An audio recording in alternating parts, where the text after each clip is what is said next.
আসসালামু আলাইকুম। কেমন আছো আমার প্রিয় সকল বন্ধুরা?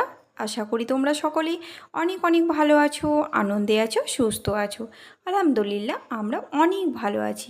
প্রথমেই জানাই আমার সকল বন্ধুদের জন্য রইল অসংখ্য ধন্যবাদ, অনেক অনেক ভালোবাসা ও শুভকামনা। তো আজকে আমি শেয়ার করতে চলেছি যারা বেগুন খেতে খুবই পছন্দ করো, বেগুন ভাজা খেতে, কিন্তু শুধুমাত্র তেলটার জন্য বেগুন ভাজাটাকে খুব কষ্ট করে অ্যাভয়েড করতে হয়। শুধুমাত্র আমি তাদের জন্যই আজকে বেগুন ভাজার রেসিপিটি শেয়ার করতে চলেছি। ঠিক কীভাবে বেগুন ভাজলে একেবারে তেলটা ধরবে না, তেলটা থেকেই যাবে। তো আমি তার জন্য তোমরা কিন্তু পুরো ভিডিওটির সঙ্গে থেকো, আমি কিভাবে এই বেগুন ভাজাটা ভেজে নিই। তো দেখো আমি একটা মস্ত বড় সাইজের বেগুন নিয়ে নিয়েছি।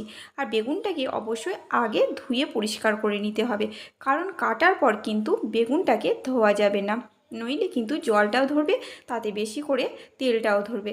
তাই দেখো আমি বেগুনটা কিন্তু আগে ধুয়ে নিয়ে নিয়েছি। তো ব্যাপারটা আছে যে বেগুন কাটার মধ্যেই কিন্তু সেই ব্যাপারটা আছে, যেভাবে তুমি বেগুন কাটবে তাহলে কিন্তু তেলটা ধরবে না। তো দেখো আমি ঠিক বেগুনটাকে কি করে কেটে নিই। এখানে বেগুনটাকে সবাই বেশিরভাগই দেখবে সবাই কিন্তু বেগুনটাকে বেগুন ভাজার জন্য গোল গোল সাইজ করে কাটে। গোল গোল সাইজ করে বেগুন কিন্তু কখনোই কাটবে না যারা তেল খেতে পছন্দ করো না। বেগুনের গোল গোল কাটলে কি হয়, বেগুনের সাদা অংশটা বেশি থাকে আর খোসার অংশটা কিন্তু চারিপাশে থাকে একটু করে। তাহলে দুই পিঠটা যদি সাদা হয় তাহলে কিন্তু তেলটা বেশি ধরবে। তো আমি সবসময় চেষ্টা করি বেগুনটাকে লম্বা বা পাতলে কাটতে। তো তোমরা কিন্তু বেগুনটাকে সবসময় লম্বাভাবে বা পাতলেভাবে কেটে নেবে, খোসার অংশটা বেশি থাকবে, সাদা অংশটা একটু কম দেখা যাবে। তো দেখো আমার কিন্তু খোসার অংশটাই বেশি আছে তল দিকে, আর ওপরে কিন্তু সাদা অংশটা। এটা গোল গোল কাটলে কি হয়, পুরো দুই দিকটা কিন্তু সাদা অংশটাই বেশি থাকে আর চারিপাশে একটু সামান্য পরিমাণে খোসা থাকে। তো বেগুনগুলো আমার সুন্দরভাবে কাটা হয়ে গেছে। তার কিন্তু আমি বেগুনটাকে আগেই ধুয়ে নিয়েছি, তোমরাও কিন্তু সবসময় বেগুনটাকে আগেই ধুয়ে নেবে, তারপর কাটবে। তো এখন দেখো আমি বেগুনের গায়ে লবণ আর হলুদ মাখিয়ে নিচ্ছি সুন্দরভাবে প্রত্যেকটাকে। তো এখানে কিন্তু একটা কথা খেয়াল রাখতে হবে, সব সময় বেগুনের গায়ে একটু বেশি পরিমাণে হলুদ লাগানোর চেষ্টা করবে, তাহলেও কিন্তু তেলটা অনেকটাই কম ধরবে বেগুনে। তাও আমি দেখো সুন্দরভাবে কিন্তু একটা পুরের মতো দিয়ে সুন্দর করে হলুদটা লাগিয়ে দিলাম। আর বেগুনটাও ভাজাটা কিন্তু মুচমুচে অসাধারণ হয় এভাবে বেগুন হলুদ মাখলে। তো এখানে হলুদ আর লবণ আমি সুন্দরভাবে মাখিয়ে দিলাম।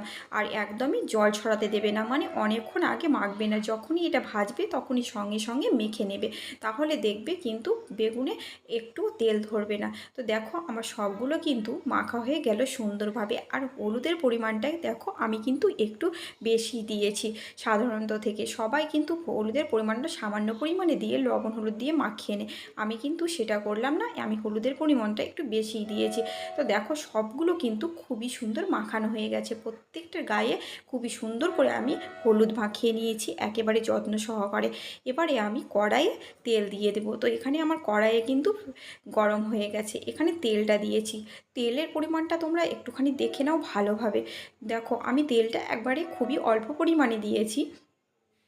এবারে আমি তেলটাকে ভালোভাবে গরম করে নেব। তো তেলের পরিমাণটা তোমরা ভালোভাবে খেয়াল রাখো, তারপরেই ঠিক দেখবে যে তেলটা ঠিক কতখানি আমার থাকছে। তো এখানে তেল কিন্তু গরম হয়ে এসেছে সুন্দরভাবে। আর বেগুন ভাজার সময় তেলটাকে অবশ্যই সুন্দরভাবে গরম করে নিতে হবে, এটা যেন কাঁচা না থাকে। তো এখানে দেখো আমি বেগুনগুলোকে ছেড়ে দিচ্ছি। তো বেগুনগুলো ছাড়ারও একটা ব্যাপার আছে তেলের মধ্য দিয়ে। এটা হচ্ছে বেগুনটাকে কোনো সময় সাদা অংশটা প্রথমে তেলের মধ্যে দেবে না, দিতেই যাবে না, নইলে কিন্তু তেলটা ধরে যাবে বেগুনের মধ্যে। তো আমি সব সময় দেখো কি করি, যে খোসার অংশটা প্রথমে দিই। এখানে আমি খোসার অংশটাই দেখো প্রথমে কিন্তু প্রত্যেকটা দেখো তল দিকটা কিন্তু দিয়ে দিয়েছি খোসার অংশটা তলের দিকে। এবার আমি সুন্দরভাবে বেগুনটাকে হালকা আঁচে ভেজে নেব, পুরোপুরি তল দিকটা সুন্দরভাবে ভাজা হয়ে যাবে। তারপর কিন্তু আমি উল্টাবো। তো আমি দেখে নিচ্ছি তল দিকটা একেবারে নরম হয়ে এসেছে, ভাজা ভাজা হয়ে এসেছে। খোসাটা দেখলেই বুঝতে পারবে, দেখতেই পাচ্ছ একটু পোড়া পোড়া হয়েছে, লাল লাল হয়ে গেছে। এবার কিন্তু প্রত্যেকটাকে আমি একটা একটা করে উল্টিয়ে দেব। তো এখানে দেখতেই পাচ্ছ যে আমি সুন্দরভাবে একটা একটা করে প্রত্যেকটাকে উল্টিয়ে দিচ্ছি। এবারে কিন্তু বেগুনটাকে মিডিয়াম ফ্লেমে ভেজে নিতে হবে। এটাকে লো ফ্লেমে ভাজবে না, লো ফ্লেমে ভাজলে কিন্তু বেগুনগুলো সুন্দর হয় না, মুচমুচে। আর হাই ফ্লেমে ভাজতে গেলে বেগুন কিন্তু পড়ে যায় আর ভেতরের অংশটা কাঁচা কাঁচা হয়ে থাকে। তো এবারে কিন্তু আমি দেখো মিডিয়াম ফ্লেমে সুন্দর করে প্রত্যেকটাকে ভেজে নেব এক পিঠ। তারপর কিন্তু এক পিঠ হয়ে গেলে ওপর পিঠটা আমি উল্টিয়ে দেবো। তা দেখো আমি পরের পিঠটা কিন্তু এবার একটা একটা করে উল্টিয়ে দেবো। এক পিঠ কিন্তু লালচে হয়ে গেছে। তো এখানে আস্তে আস্তে আমি প্রত্যেকটাকে সুন্দরভাবে উল্টিয়ে দিচ্ছি। দেখো আর তেল দেখে তোমরা নিশ্চয়ই এতক্ষণে বুঝতে পারছো যে তেলটা কিন্তু আমার একটুও নষ্ট হয়নি। যতটা তেল ছিল ততটাই কিন্তু এখনও অবধি আছে। তো সামান্য পরিমাণে আমার তেলের অংশটা শুধুমাত্র একটুখানি কমবে, পুরোটা কিন্তু সবটাই থেকে যাবে। তোমরা শুধু তেলের অংশটা ভালোভাবে খেয়াল করে দেখবে ঠিক কতটা আমার তেল থাকলো। এখানে প্রত্যেকটা বেগুন কিন্তু সুন্দরভাবে ভাজা হয়ে গেছে। এবার কিন্তু আমি প্রত্যেকটা বেগুনকে সুন্দরভাবে তুলে নেব। আর মাশাআল্লাহ বেগুন ভাজাগুলো কতটা মুচমুচে আর সুন্দর হয়েছে দেখতেই পাচ্ছ। আমার বেগুন ভাজা কিন্তু একদমই পুড়ে যায় না, খুব প্রত্যেকটা বেগুন কিন্তু একই কালার সুন্দর হয়েছে।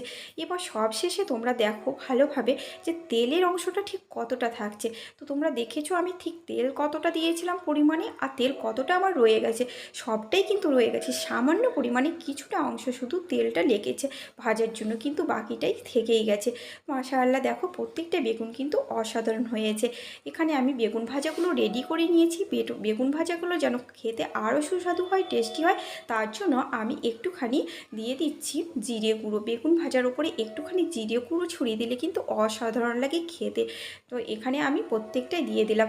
এবারে আমি শুকনো খোলায় একটুখানি পোস্ত ভেজে নিয়েছিলাম, সেই পোস্তটাকেই গোটা গোটা আমি দিয়ে দিচ্ছি বেগুনের ওপরে। পোস্ত ছড়িয়ে দিলে বেগুন ভাজাটা কিন্তু খেতে অসাধারণ লাগে। মাঝে মাঝে পোস্তগুলো দাঁতে পড়লে কিন্তু বেশ ভালো লাগে। তো তোমরা কিন্তু যারা একেবারে তেল খেতে পছন্দ করো না কিন্তু বেগুন ভাজা খেতে খুবই পছন্দ করো, বেগুন ভাজা অ্যাভয়েড করতে পারো না, তেলের জন্য খুব কষ্ট হয় বলে সেটাকে অ্যাভয়েড করো, তারা অবশ্যই এভাবে একদিন ট্রাই করে দেখবে।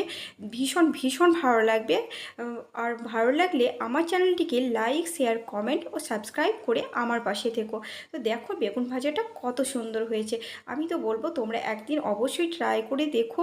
আর যদি আমার রেসিপি সত্যি তোমাদের ভালো লেগে থাকে তাহলে আমাকে কমেন্ট বক্সে অবশ্যই জানাতে ভুলো না। তোমরা এভাবে আমাকে কমেন্ট বক্সে জানালে আমি নতুন নতুন ভিডিও দিতে তোমাদের সঙ্গে আরও বেশি আগ্রহী হব। দেখো প্রত্যেকটা বেগুন খুবই সুন্দর হয়েছে, মুচমুচে, খেতেও কিন্তু এটা অসাধারণ লাগবে। তো তোমরা কিন্তু দেখেই নিলে যে আমি ঠিক কীভাবে কম তেলে এবং তেল ধরবে না এমনভাবে বেগুন ভাজা রেডি করে দিলাম। তো তোমরা অবশ্যই এই রেসিপিটি ফলো করো আর এভাবেই কিন্তু বেগুন ভাজা ভাজো আর সবাইকে পরিবেশন করো। সবাই অনেক অনেক ভালো থেকো। দেখা হচ্ছে নেক্সট ভিডিওতে। আল্লাহ হাফেজ।